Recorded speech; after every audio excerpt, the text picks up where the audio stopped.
Bonjour, dans cet exemple, nous allons voir comment définir le timing des passes. Donc ici, en première étape, nous donnons la balle au demi-centre.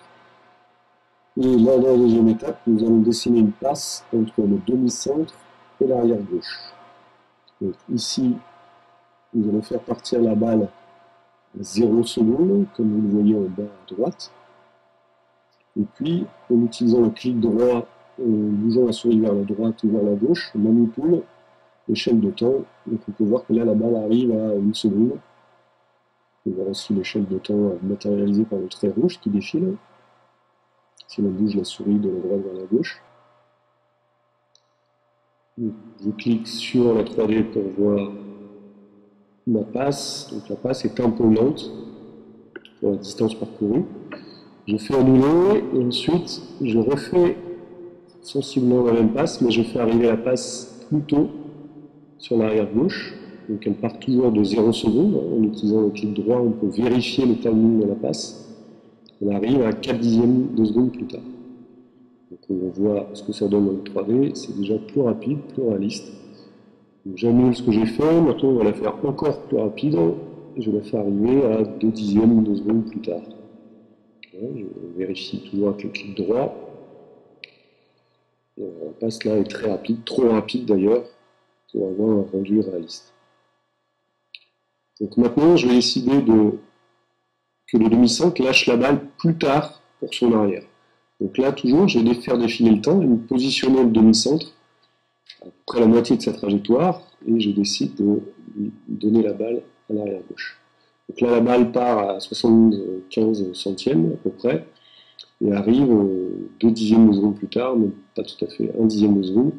Ce qui fait qu'en 3D, la balle est très très rapide, on ne voit pas du tout sa trajectoire, comme si elle était téléportée, parce qu'un dixième de seconde plus tard, pour armer le bras du passeur, parcourir l'espace entre les deux joueurs et faire la réception, c'est trop rapide.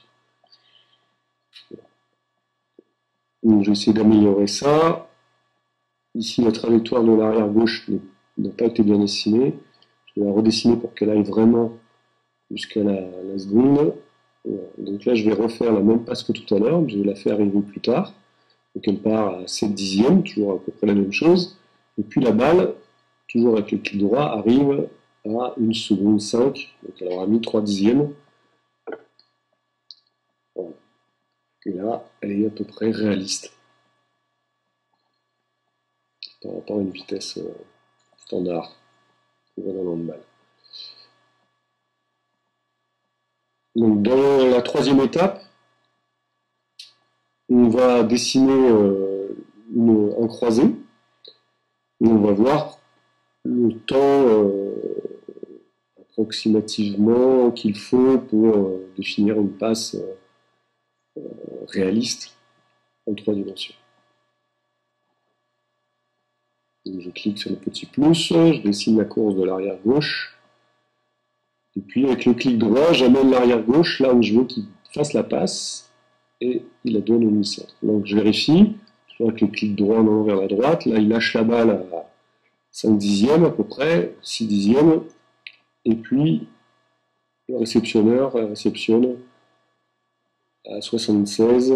Donc là, pour un tout petit espace, la vitesse de la balle est suffisante, assez réaliste pour un croisé.